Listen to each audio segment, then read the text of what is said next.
parce que j'ai 4 invités na pourquoi il y a le sujet na biso ezali ko voyager na molimo est-ce que ezali mabe to ezali malamu voyage askale obino moko boyebi yango na bengi 4 invités 2 sont contre et les autres sont pour na ko bandaka na question moko est-ce que ko voyager na molimo ezali mabe to ezali lisumu c'est là où l'autre toko développer na ba invité na ngaya pourquoi je remercie Bruno Nzinga, mon frère et ami, sans oublier Dieu merci qu'il faut mon directeur du programme remet ma compte d'autorité morale de cette émission et à vous aussi notre DG, les nouveaux DG il s'alara bien mal bien cause appeler mon papa ya mbongo avenir ya bana ezalaka mo malamu quoi notre DG nous les salons les nouveaux DG c'est mbote place za kolanda biso e na kolocheno sénateur Jean-Pierre Mbimba place za kolanda biso na libota na Imo Bimba na sana beja Abraham Bosanga comme invité na sana pasteur Biju Mopina qui signe son retour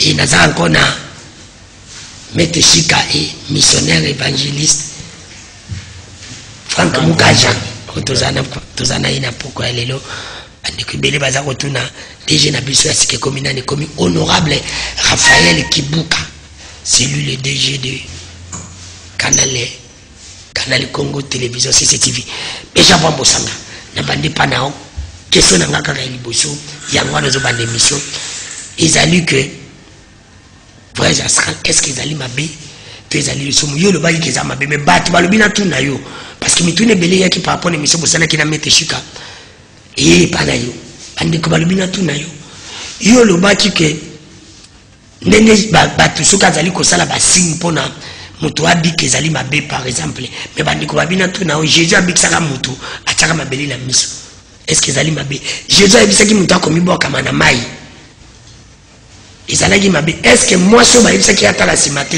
atala ki sima koma ki banga amu est-ce que ezali mabe to ezali malamu o ramasango mbala moko parce que toze belé et on démonter pe ba Maître Chika ke oyo bango bazali koloba ezali mabe pe ezali lisumu.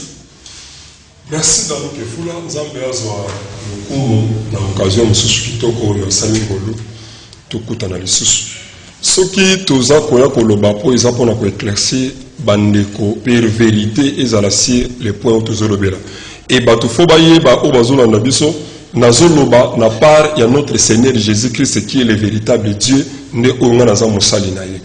Na ba question posée nga wana bandeko batunaki je pense que bandeko batuni yango par rapport à la question na bango na yoka ki yango na comprendre que bazali ba adepte ya Chika na ko banara bol bosoko yebisa bandeko wana bazona nanga bayeba ke muto bango balandaka azali mosali nzambe te na sina yebisa bango que Chika c'est un spirit c'est quelqu'un qui opère avec les esprits ya batu bakufa pour ayeba makambo batu. Donc, la question que vous posez dans la Bible, vous comprendre tant que Nzambe a un pouvoir ça n'a rien à voir si sorti hors du corps, même quand on a c'est-à-dire na makambo bango bazo na poser la question na ko sepela lokola toze belé o ba question wana ezalaka moko na répondre nulle part na tikali ko loba pe que non likambo eza mabeto likambo eza malamu na tikali ko loba même pas sorti hors du corps ezali mabe par rapport ya nino yo zali ko boya lelo parce que bande ko moko lobinde ko Bernard si je me trompe pas ndeko Bernard na Bibwa aloba ina tuna yo baninga na yo ne ba passer bazali côté ya ezali ba Maître Chika te mais bango pe basimbaka Bible yo simbaka pourquoi yo bandi na début émission tina suku bande ko baga ezali mabe alors que euti na monoko ba passer olo ba pe ke ba passer wana bazali ba passer solo te na comment brochir moko les doctrines des démons dans l'église de Jésus-Christ na kata doctrine wana naza ko expliquer avant que plusieurs serviteurs de Dieu au monde na mboka na biso bazali ba membre ya ba secte pernicieuse entre autres on Maître Chika Kambaka c'est ba secte mais donc c'est ça et bien ba pasteur bazali ba membre ya ba secte wana ba Naikankar Maikari Rose Croix ba Aloel ba Krishna ba nyoso tu wana ba mouvement ba pasteur au monde na église de Bénin bazali bato se déguisa lokola ba serviteur de Dieu ba membre ba serviteur ko balobi bato bazali côté yango ezali dadi Espérance mbakani foto be mama nzambe babangila yango te bakangila yango mutu te mbakani na o msusu Laurent Psom Francis bango mibale nde bazali côté yango bazali ba passer net yo est-ce que bazali yanza bete exactement c'est pourquoi que nous te nous connaissons tout voilà ko tali ba kongo na bango nulle part ba pesio verset biblique moko parce que ce qu'on a dans Zambie nulle part ba pesio verset biblique moko o la qui ça sorti hors du corps ba exemple bazo pesa yo sorti hors du corps ba ba na botanga likambo ya Élisée pardon mon esprit était là. Quand on parle d'un esprit, Jean chapitre 4, le verset 24, c'est Dieu qui est l'esprit. Et Jean en réalité dans l'homme, c'est l'esprit. Cet esprit-là n'a pas coopéré dans la carte bateau. Lisez la Bible. Et tout le monde n'y pas Ézéchiel. Ézéchiel n'a jamais qu'on se concentrer yemoko abimi na corps et entre muto kuto tanga na soki dadi wana ba tuna une émission ayi ça tuna na bima na corps tika ko même pas tanga la Bible d'Ézéchiel balobi bien que l'esprit du Seigneur est amené l'esprit du Seigneur notre l'esprit c'est Dieu c'est-à-dire nzambe mutazo mema mutu mutu atikala ko bima corps na ndenge na yemoko te ndenge na yokaka ko solo bela muso tangi awa yemo ba leki alobio auti Bujumbura afuti biete unité à se retrouver dans Kinshasa et tika ko sele maté bilo ko na mission pratique magique na ote so bi on sorti hors du corps ba osala et ça satanique diabolique ba pratique wala ta kabbalistique ça ne veut pas comme ça merci mais la lingo kanga mutuno bandeko balobi bino batakonjima mukoko répondre nango Jésus alobaki soza na kondima okolo tinda ukuna alors que nzete mo déplacer alors mais mutu pe bandeko balobi soko zana kondima ko bima kanga mutuno ko répondre abana za passer bijou na lina na za ina nkina za meti sika po bino batbo bozala ke dimanche jabinda kada mikona meti sika olandi beja Abraham bandeko mususu pe balobi parce que zana na question belete fona za la véridique mais bandeko balobi oyo yoza koloba ezali kindoki na ba pasteur wana bateya kango ezali pire simple kindoki. Merci beaucoup pour la question. D'ailleurs, Lelo, avant que y ait un centre, on enseignait aux disciples le schéma corporel de l'être humain. Comment l'être humain est composé. Alors, ce que continue, l'être humain est composé sur le plan spirituel. Zambé a cohabité dans l'être humain. Être humain a une énergie où il est positif et l'énergie négative. Énergie centrale. Énergie centrale, ils allaient nzambe ou afanda na kati ya muntu. Alors, énergie négative, ils allaient démons, ils allaient kufanda na kati ya muntu. Énergie positive, ils allaient le monde des anges, où ils allaient kufanda na kati ya être humain. Et l'énergie centrale, c'est Dieu, ils allaient kufanda na kati ya muntu. Par rapport à ce plutôt ça là, analyse biblique, n'est pas Élie, soit Élisée. Même à Jean à l'objet que mon esprit était en vie, donc l'esprit n'a pas moi bimaki. Dans le domaine de la spiritualité, avant le monde angélique et pour nayo, il faut avoir une connexion na bango. Avant Nzambe aya kozwa Jean zalaki d'abord une connexion dans le monde angélique. Kozala na connexion dans le monde angélique, ezali nini? Ezali ko prier, ko sala ba mantra, ko sala des méditations. C'est pour cela on y voir même Jean pour akende plus loin à Salaginine, à Keneko Fanda na it département, donc à Keneki loin na masumo pour na Akeneko tombo la capacité angélique aux alaki na katinae. Alors cette capacité là, ce qui est tombé et commis na limite na yango, et rosala ke nzambe wa fanda na kati ya muntu, aya ko visiter muntu pe aya ko bimisa muntu. Alors les sorties astrales déjà na loba qui est donc, sortie astrale, c'est parce que l'être humain est composé à plusieurs corps. Oui, à composé il faut tout répéter en gros, c'est parce que mettre faut aller répéter, maîtriser matière. Alors, l'être humain azali na corps ou ezali ko aider montu à voyager sur le plan astral. Ndi ba binga le corps astral. Au moment que montu alalaka, ils ont exercice très simple. Au moment que mon laka, corps physique nae et kolala. C'est parce que le corps physique est lembi et c'est n'yango et lala. Mais rosala sikoyo na corps mon susu ou ekozala en activité ne babengi yango corps astral. Alors, Siko, astral est divisé en deux parties. Nega kan enseigné qui berger Abraham, mais nous avons des matières au côté bien. Il le fait fondre la matière côté très bien. Bien sûr, problème est athée. Nega to la la kanandoto. Et Seigneur là très bien. L'homme vivra déjà partie ténébrée naé et partie paradisiaque naé. C'est parce que les alliés enseignement et Seigneur topé ça na moi malembe. Paradis, les alliés divisés dans 7 portes. Alors, Siko, les premières portes à paradis et les deuxièmes et les troisièmes portes à paradis, l'homme vivra déjà sur terre. Et alors, Siko, les quatrièmes portes à paradis, tu revivras un accord de gloire. C'est pour cela, moni, batunyo so basambelaka pour basala évolution et accord de gloire na bango pour vivre na éternité. Tango mutu alalaka. Ndekonyo sazolanda nga tango lalaka. Ndoto omonaka wana ozosolana mama fulani, ozosolana papa fulani, yeba que c'est le corps astral.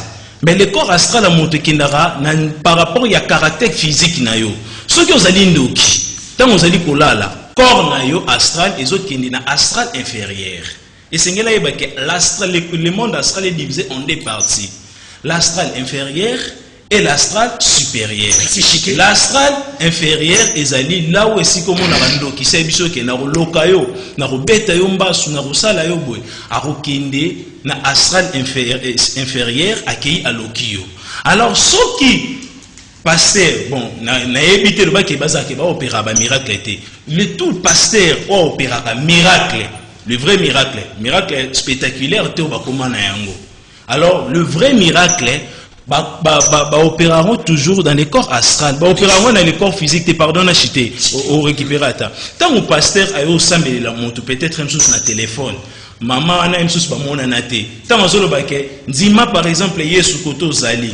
Côté aux aliens aux îles Biko, peu montant le monde a béni pasteur, c'est prière au salélenga et salinini et simbi. Alors si on n'est ni prière, ils allaient exaucer. Ils allaient exaucer par rapport à corps astral supérieur au pasteur Wana Azana Yamona relation, na monde divin. Tant que pasteur va l'obara, na milice oyo ngam nazali côté ya temba ezali nzambe mtazali côté ya na kati na ngai. Or, le corps est faible, mais l'esprit est bien disposé. L'esprit est divisé en deux parties, l'astral inférieur et l'astral supérieur. Donc, Dengue Berger Bramazana a apprendre très bien que Abimaka, l'astral inférieur, Abimaka, l'astral supérieur. Merci, mais Berger Bramazana, ils allaient répondre à l'objet. Nous autres, nous avons passion, nous avons l'objet.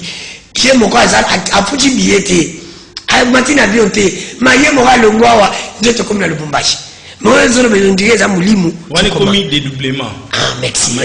Je crois que mon éloquent, et là, il fallait expliquer les amis de dédoublement. Alors, merci.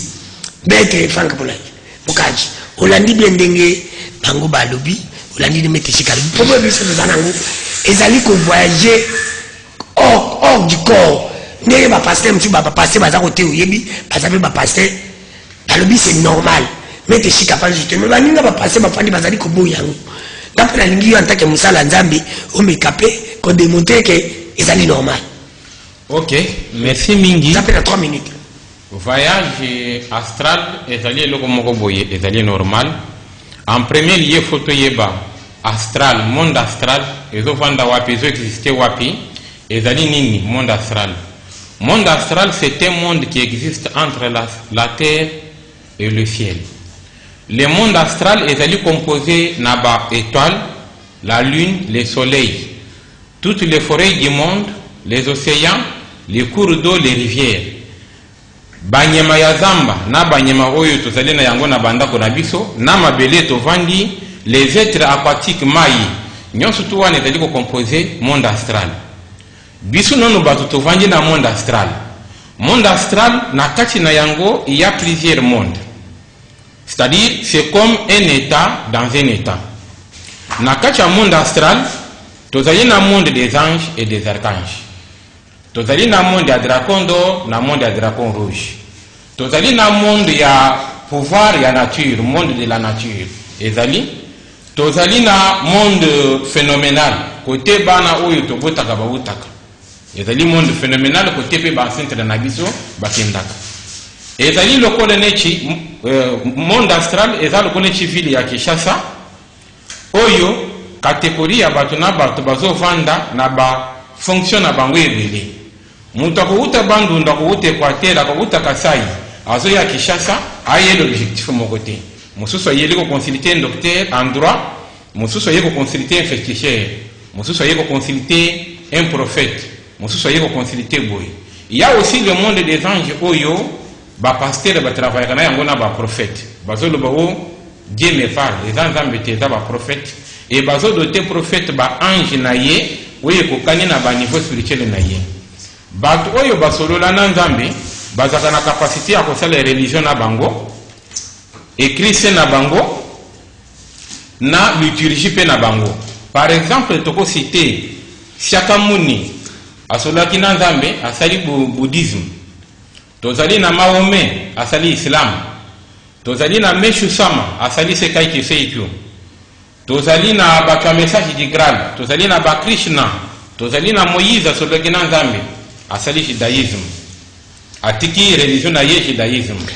Alors solo kana nzambe azana capacité à kosolola. Alors pourquoi battre na katiote, pourquoi battre pasteur azali kolobake ezali na dokendena no mwa malembe. Tukena 1 minute. Wana nde etali monde astral. Fikoyo voyage astral esala makandingi nini? Mutu nyonso tuna ba prophète basala ka voyage astral na ba pasteur basalaka.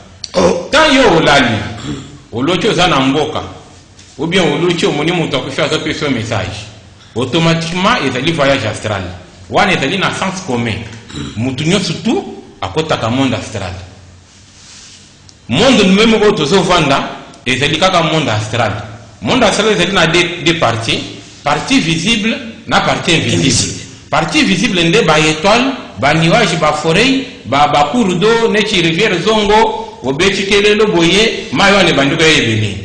Ezali ba phénomène ya monde astral oto mona na misu. Mais phénomène ya rivière zongo côté spirituel il faut côté na monde des esprits pour comprendre yango. Mais si chité vraiment. Sikoyo ezali na bo zangi mingi na kati ya christianisme ya biso surtout ya Congo. Kozanga koyeba kozanga ko restituer na planète équilibre originel na yango et kozanga ko cultiver pouvoir ya ko enseigner tout être vivant possédant corps, esprit et sentiment, kozanga ko promouvoir force spirituelle dans zoto ya mutu, ndio zo mwana lelo christianisme, bakomi ba pire ba manja ti na kacha babis. Bazo teya sitio moko bo malamu na bis. Fin de fait il faut ba chiter, tozo beta batol, to sala boye. Sam pesa mbongo, nzamba ko pambola yo, mais bandimi yo za na bango. Si ba permettre yo bi malibando ya ko senga c'est-à-dire bango ba si bénédiction te et comment ko ya ko ambeti bato na bis te ya sango malamu futa tike na yo ko senga mbongo te mbongo tike na bato bazali na ba centre ya orphelinat. Merci je crois que tanda na sisi na notende ko non aussi ça on a deuxième parce que na otala nazali na oyo etali voyage astral na ba azali na ba méthode de belé pona kokota monde astral.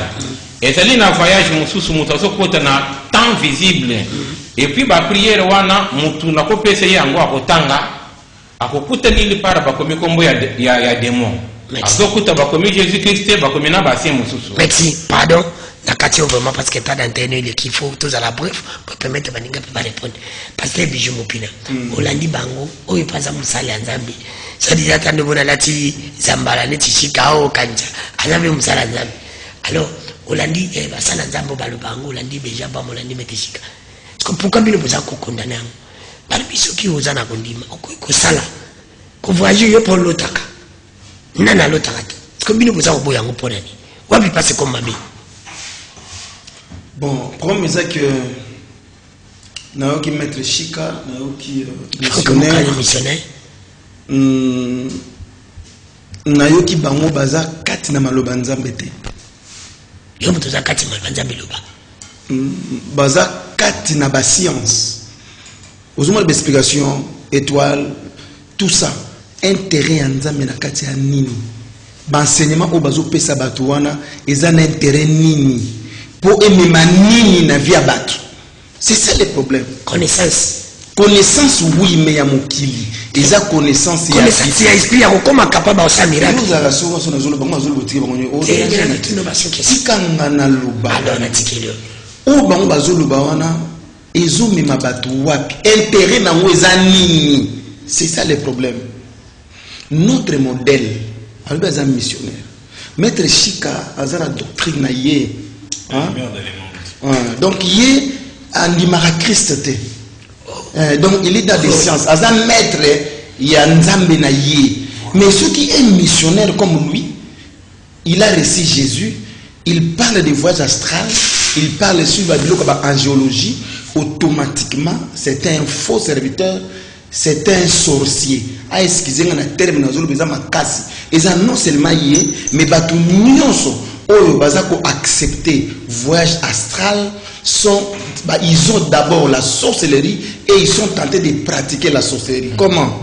Pasteur balinga no ba pasteur ba bango nyonso na ba pasteur so no biye ba pasteur nyonso non seulement ya Congo mais ya monde entier au baza ko utiliser voyage astral au baza ko sala ba angiologie sont des sorciers. Ils sont tentés de pratiquer la magie. Ils sont dans des sciences occultes. Zela ngana expliquer. On va vivre avec kibino na nguya. Zela ngana expliquer. Kozana nguya za koromte. Pour mes alliés diable pas na nguya. Diable na nguya. Mais Jésus a l'été n'angouya. Prévenir maman na oluba awa, bango ba oluba oui, mais bazana ba intérêt moko te bazo luka. Mais ngai nazana intérêt moko o nazo luba. Père za ko expliquer. Bible lobi notre modèle c'est Jésus. C'est Jésus qui est notre modèle. Missionnaire naza awa a l'accepter sur place moko o Jésus a cela qui voyage astral. Ba preuve ezali. Bon, mais le Bible. Il y a Jésus Christ. Sur le point de ils ont la bonne noté, la bonne noté parce que mettre chicana missionnaire, c'est là que tu n'as pas de pour répondre. N'a démontré. À l'accès sur côté Jésus à ça la voyage astral. Jésus yimoko a tikala ko ça la voyage astral.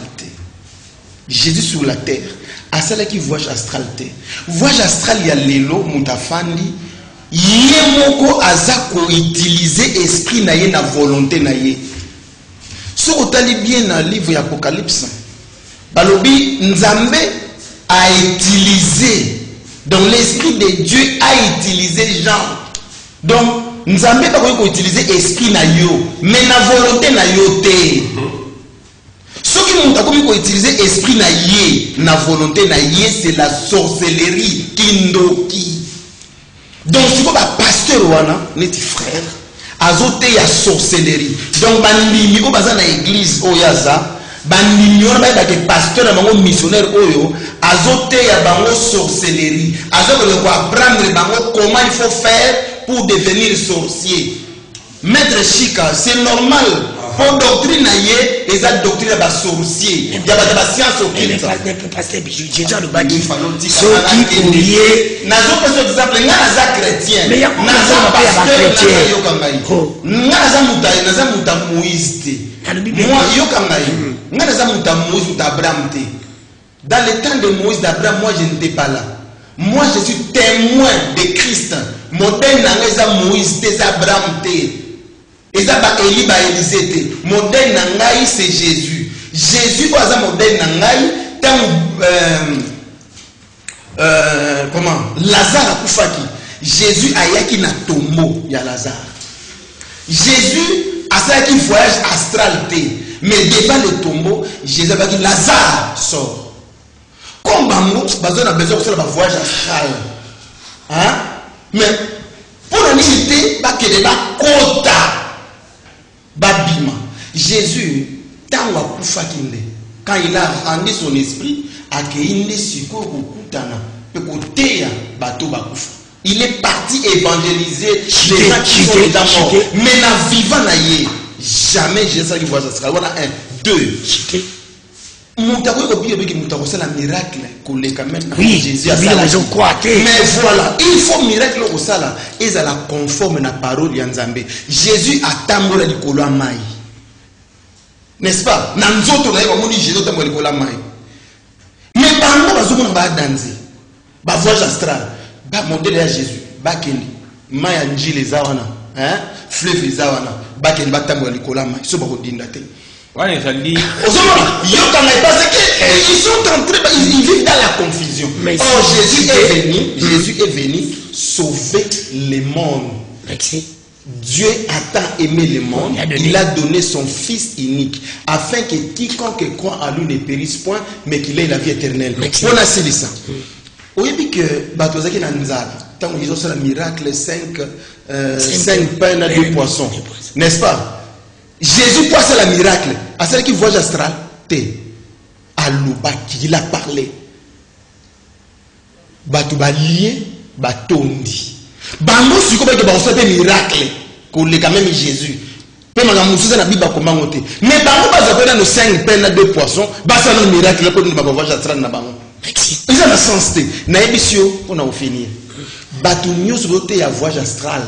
Baza côté ya sorcellerie. Ils sont tentés d'apprendre les gens comment faire la sorcellerie, comment devenir un sorcier. Yamona ba église na bango nyos wana. Ils sont batu. On les battait à bateau bonne parole, va prêcher parole. Je ne sais pas. Batato battait à Jésus Kala. Battait à ma voyage astral. Merci. Balingi ba moderniser yo kama. Balingi ba moderniser christianisme. Yango diable ameli bango. Ezali émission à débat. C'est la sorcellerie. Oye ba émission à débat des alaka solingi. Émission que vous avez émission à bino moko, vous émission à débat. Toujours partager minutes pour maintenir ça va vous à la bref. Déjà Bram. Olandi pasteur Bijou, Olandi Betisika, Olandi Franck Mokazi. Ngala metuni metuna moko. Pourquoi les loyo ils a bangoté. Bango ba yeko défendre les loyo normal. Nous sommes dans ma belle bangoté.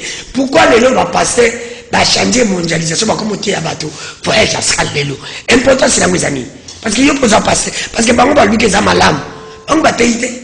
Bango ba yeko soutenir le bino mo ozoté. Malobombo kazomiko. Merci. Ce qui omoni ba pasteur bavandi côté ya makambo yo. D'abord c'est écrit Christ azolo babike na tangwa suka bokomona bato bakotelema faut qu'on fait bakotelema bakoloba makambo yo pour baluka ba séduire même ba Eli. C'est écrit. L'apôtre Paul a talisi yango na batan suka okomona si vous lisez 1 Timothée chapitre 4 Bible zo bake na premier verset lobi molimo azolo ba expressement na tangwa suka bato bakoya na ba doctrine des démons. Makambo tozomona awa eza makambo ekoma déjà na kata Bible. Donc yango moni bango ba ekokota na kata nango. Na lino zungu loko mo bandeko ba na biso ba comprendre makambo na zolo ba awa. Et puis na za formé tant que guéri. Na la forme était fort. Là na guéri. On est sabino que chita c'est spirit. D'abord papa déjà surtout ba a différencier ba lona na ndeko a. Mon frère na zolo ngana kota makambo te parce que o ezali ba be amoni. Ignorance moko eza na seza ko tubakambanza métier donc ils ont formé mususu na songa a bozo na ba bandeko bisika bozali bo betela ba téléphone na bino ko mo matra na ba téléphone na bino matra ezali formule courte prière esale makana hindouisme na na tanga bino ba mouvement o esale makana zela na zo kene ko demoto ko ba bimisa mutu wana zela que c'est mais c'est ça. Alors bien, c'est ça ka ba matra mo ba ka nzoto na ba matra ezali courte prière formule mo sali maka eza incantation on va répéter encore plusieurs fois na ba misusu ba benga ngo chakra basala ngo prière en 7 fois ozo répéter avec formule ya yoga okumba bina c'est yo yebi aboneni yo musala na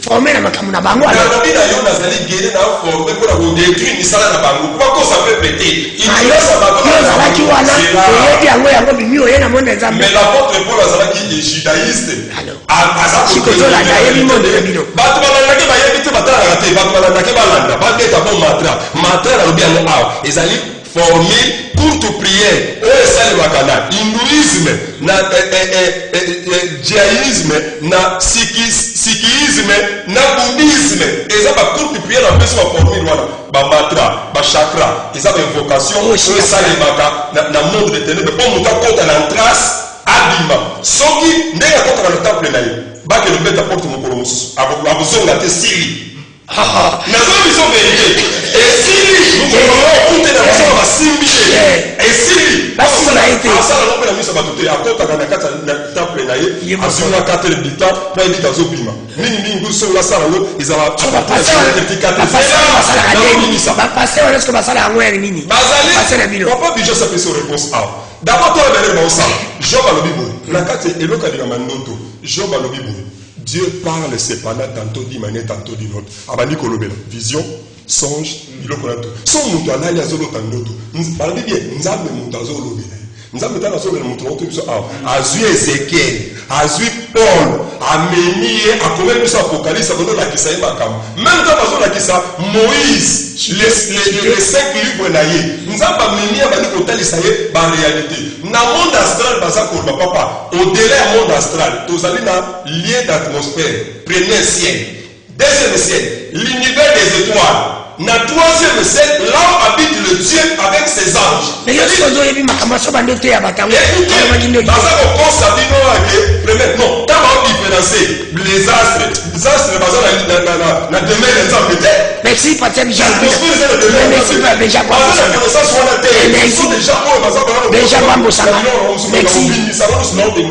Merci.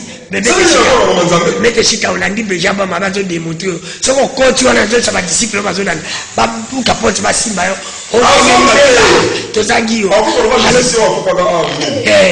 Alobi pour la nini, aux amoureux encore ça va en Zambie. Ils ont vu que ça la coyer lui-même. Il n'a rien démontré, petit mec, parce que je me prie à l'obi, c'est pour ça la miracle, autant pour la peine à ma frère, les arabes. Pour ça, pas ta bambisi, comment on a la benga besoin d'un stade de matitolia. Merci beaucoup pour la question. Premièrement, nayoki mutema pasi. Ramasser baron nyonso. Nayoki mutema pasi. Naroyoka pasteur Bijou alobiaza disciple ya Moïse te. Or fondement ya croyance mondiale mutakoma ki yango eza Moïse. Donc et pas ba juif, Moïse fut le plus grand prophète. Dans la prophète nyonso nzamba sala pour mokili leleza la mokili c'est grâce à Moïse. Tant bon ba beta histoire ya bana Israël, c'est Moïse qui a osé la mission. C'est parce que la mission n'est pas facile. Jésus a dû reconnaître Moïse. Na boya ko totanga Bible mais na sala ke fort na na Matthieu tout c'est la Louis II bisonyoso. Matthieu chapitre 8 na verset 4. Vous allez trouver que Jésus parle de Moïse. Alors sortie astrale bazoloba bien que ça diabolique. Oui, nandimi yango, c'est parce que Kezali manque de connaissance. Au moni Yoshua que bon babinga Jésus-Christ dans d'autres doctrines, tant on ande ko pesa enseignement, c'est parce qu'il y a pesa enseignement na Bible était. Abande ko pesa enseignement na ba verbe. Et cet verbe on ande ando à la traduire. Alors sikoyo tant on ande ko pesa enseignement na ba qualifié qui est spirit, babenga qui est mwana benzebult ndenge kaka ye azali ko benga ngai. C'est parce que l'homme ça azali sur terre azali ko vivre na makona maboko bat bandima ka été. Après départ il y a l'être humain ne batu basala nini ba rondima que ah celui-là il était le fils de Dieu ou celui-là c'était un Dieu sur terre. Au moment que Melchisedec afanda na kati ya mokili bat baebe était qui azali fils de Dieu. Au moment que Yoshua azali sur terre bat bandima était qui azali fils de Dieu. Alors, nazo poser ba pasteur question. Poser bango ba répondre depuis la mutuna. Ayo komi botu na ba aider ngai. Très libre sans arbitre. Bozwa Matthieu chapitre 4 verset 8. Tant ebisibiso diable a transporté Yoshua. Bon, diable a transporté Jésus. Amemie likolo ya montagne. Pe alakisi ba royaume nyonso. Ils allaient qui corps physique ou les corps astral. Dans une c'est bon minute. Merci. Ils ont vexé la Bible. Merci. Pasteur Bijou. Pardon, mais pardon. Si on va répondre. Ils ont vexé la Bible. Ils ont vexé la Bible. Matthieu chapitre 4 verset 8. Bandeko bazanda ko batala. Tant le diable a transporté, c'est quel royaume pour nous dormons dans le royaume. Allez moi répondre. Tant mutu à côté na ba science occulte. Science occulte est un enseignement démoniaque. Babi le diable se déguise à l'ange des lumières. Mais verset biblique. verset Merci. Bon, la sorcière. s'il vous plaît, C'est là qu'on appelle pour répondre. Et dans le monde, oui. Oui. Transportation. C'est quel monde? C'est ça. Allons-y. Allons-y, ma personne, allons-y. Quand Jésus est venu, il disait, je suis venu accomplir la volonté de mon Père. Je suis venu faire la volonté de mon Père. Donc cela signifie Jésus était un envoyé de son Père. Il répond Nazo répond ok. Si Jésus, Satan a transformé Amemaye na nzoto to Amemaye na mulimo. Mon frère, la question est tellement bonne, hein? Mais si on a répondre, Jésus va me maquiller la voyage astral.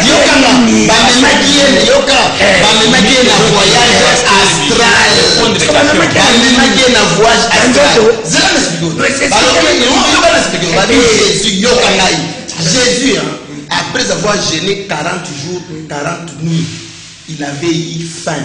Alors,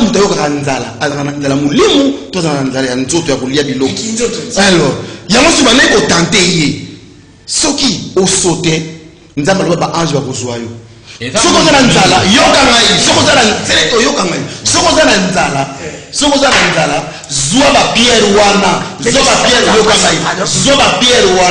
transformé en go et comme un lipa.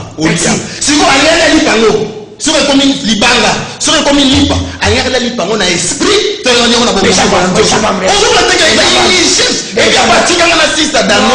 laissez-moi finir.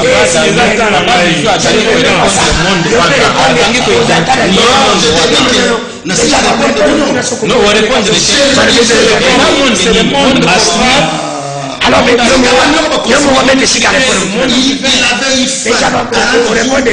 mais dans le monde, le problème est en Jésus. Le monde est dans le monde. D'abord, Thomas Pierre Abanako Lobabo Alobi.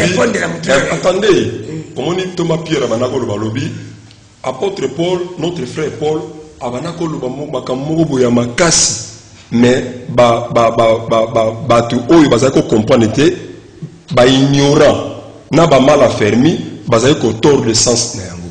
Total d'écriture, madame. La Bible dit ceci. Écoutez, la Bible dit. Le diable les transporta encore sur une des montagnes. Amené dans le monde de terre, amené dans l'île de terre, amené les colons Yangomba.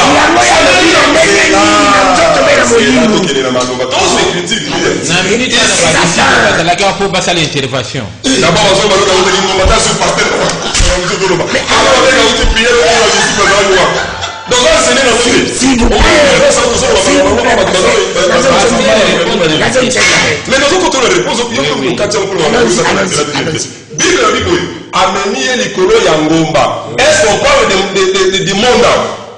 Quand on pose question, d'abord on pose question, c'est là. À la Bible, à la Bible, diable a mis les colons Yangomba. Papa, parce que le monde, si on tourne le bilan, on met par les mots, bah quand même pas la mapata. Non, les colons Yangomba. Mais c'est ça.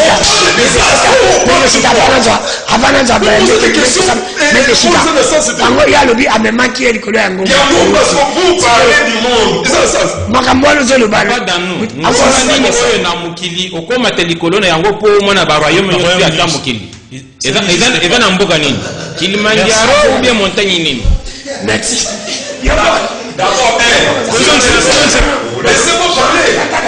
Et là déjà, RKO.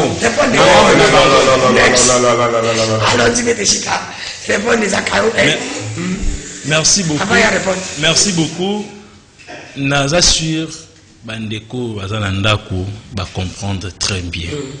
Au moni vérité, ils allera calme et c'est pas ni karaté. Vérité, ils allera toujours calme. Missionnaire, tu le va très bien. Il n'y a aucune montagne au monte à pas mon royaume. La Bible les a précisé très bien que même dans montagne le plus haut, pe ba laisser ba royaume nyonso. Quand on parle des royaumes, on parle des mondes. Jésus qu'on appelle Yoshua, Azali, Seigneur, sur le plan physique et sur le plan spirituel. Tant le diable a transporté, a qui comme c'est roi sur le plan physique.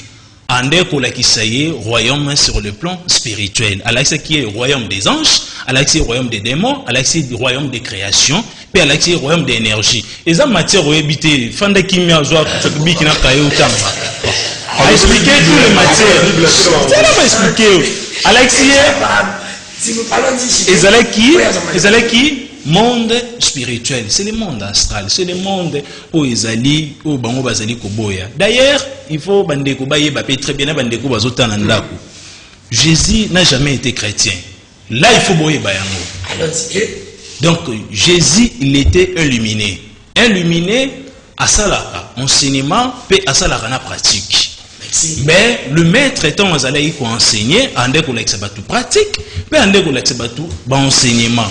Tout c'est limité te kaka na ba Pierre na ba Matthieu, Pierre, Jean, Azalaï qui monte le roi yo, mais à atteindre qui ba niveau Azalaï qui très élevé. Merci, merci. Merci.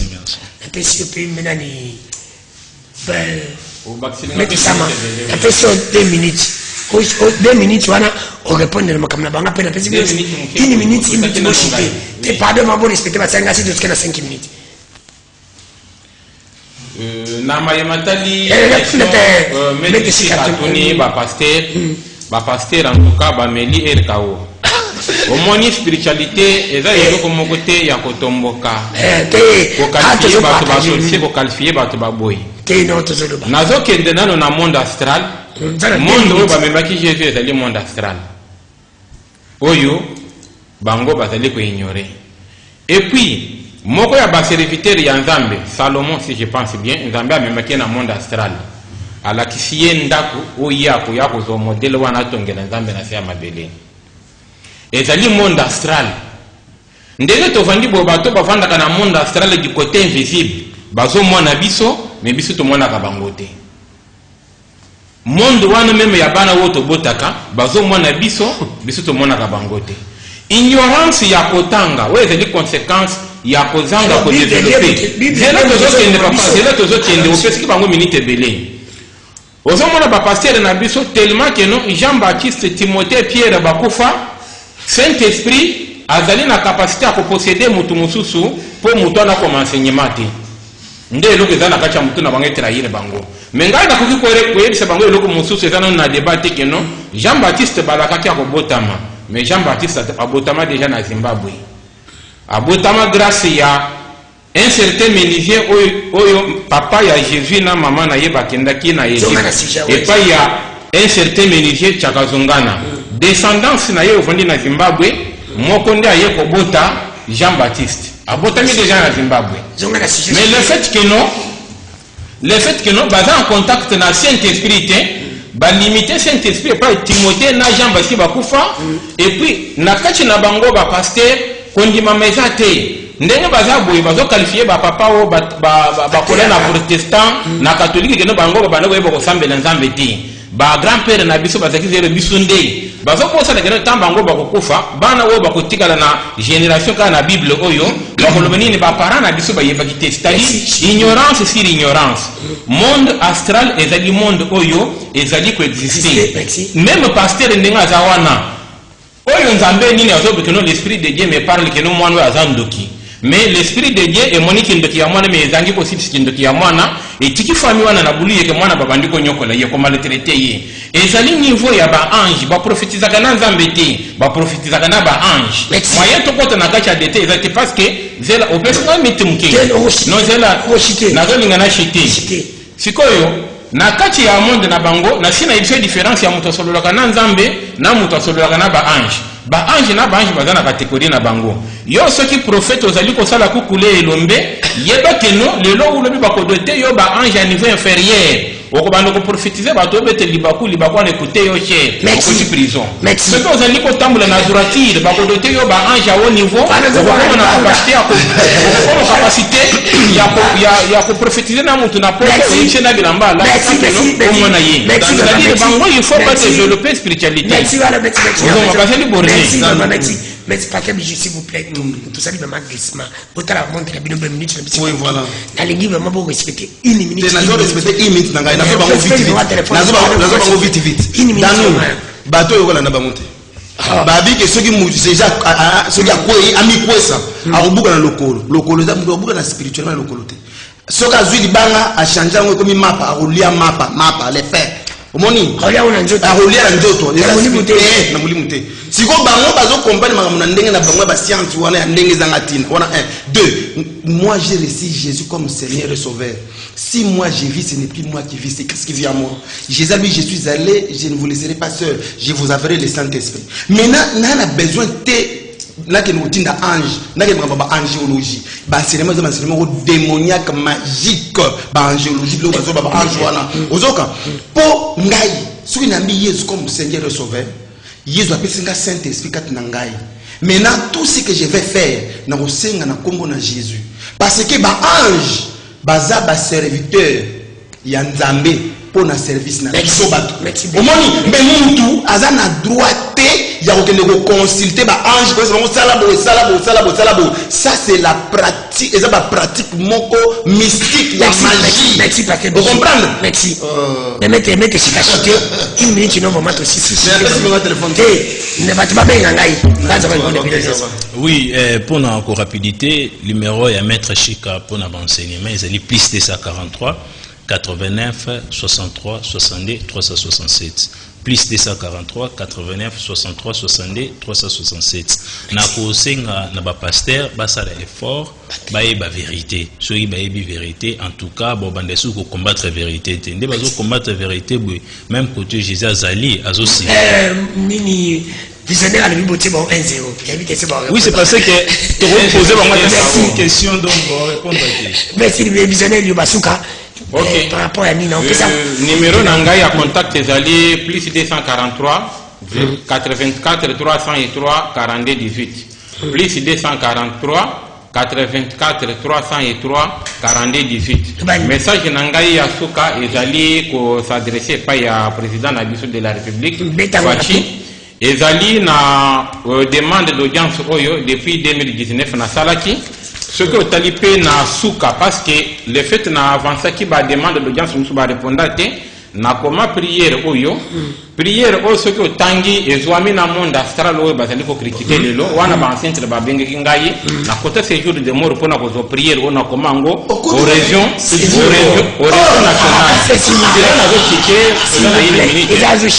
tozali na région nationale ce qui otangi prière oyo pour comprendre que non, to bengi ba divinité moko boya au niveau na Nzambe ye moko et puis ezali eloko ezali ko tambusa Congo na biso ce qui même faut na banjo na prière na biso le 2 novembre to salaki prière des anciens au kotaki to sali prière oyo na journée ba tous bazo tala yango et si to aussi sa émission na kolakisa yo ba paragraphe ezo ko sala que non mboke émission mobimba eloko to sala to le bela prière wana kasinde nazo silita nazo chiti nde eloko nazali ko senga chef de l'état amona lo lenge ya ko assister biso na ko comprendre na non biso message na biso na assainissement ya cimetière tozo sala na kacha ko sala assainissement ya cimetière ya Gombe na bansi d'ici 2025 cimetière nyonso te ko sila to kolona ngo pelouse nazo sepela mingi ndenge pasteur bijou azo reconnaître que no bawo bakufa bazali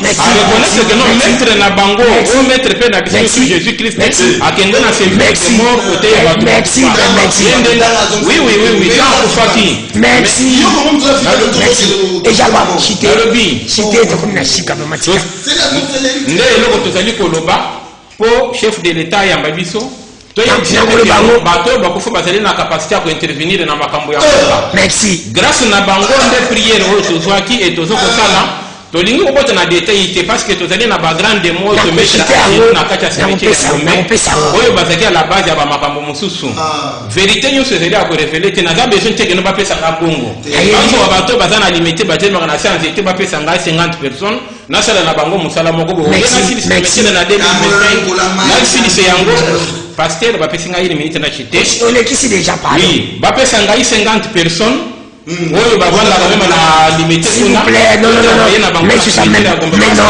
s'il vous plaît, t'as là déjà, il y a aussi des esprits pervers, déjà, on va aller s'emparer na ba. Oui, maloba ya ndeko epesi mete shika kanda na kasi amiko alobi awa. Chité. Oui, biloko oyo, mokonza mboka. Deutéronome chapitre 18 ezoloba boy. Ko assistaka bato bavokaka bato bakufa.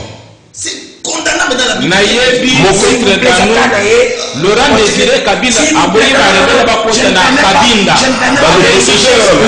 s'il vous plaît Kamanda asali baseremonie barebele bawutu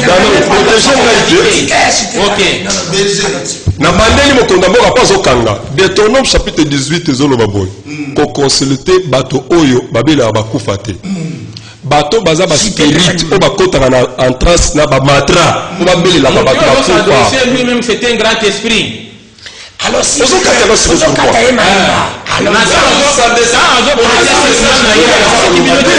non mais tu sais s'il vous plaît alors discuter mokonza mboka Deutéronome chapitre 18 bato babelela ba bato bakufa ba spirit nzambe ya Biblia oyo sandelaka alobi relation na bato wana ezate dans la vérité c'est en 2025 kaka ba chef kimende ba ko yako ba pesa yeba je ne sais tu sais et là ba biloko elekana ba omoni dans nous kala question oyo bayebisa bino ndeni babimaka na nzoto baotika ko yebisa na président zo bato babimaka na bato nyonso babimaka na butu bayebisa yoke moi je défends les enfants de chef coutumier.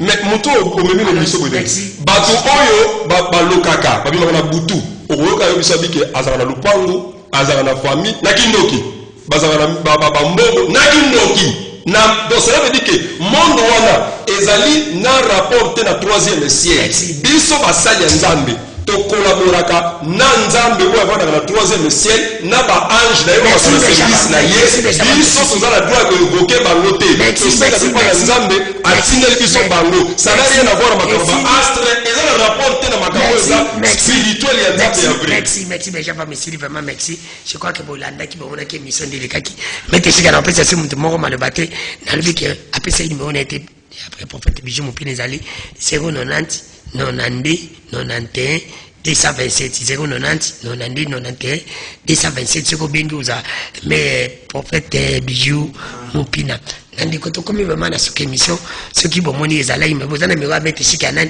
benganga na ko faire passer le monnaie mettre sika zo nga répondre na on peut c'était parce que komi vraiment na soka mettre sika comme vraiment na soka mettre ça vous bino nzinga adje mais ce qui fa même makonda na batunyo so bobeta kaka loba na yo télévision loba na yo télévision ko za émission d'égalité vraiment bon s'abonner massivement na chaîne abiso na loba na yo télévision batika batu ba loba mettre sika ngelo bani.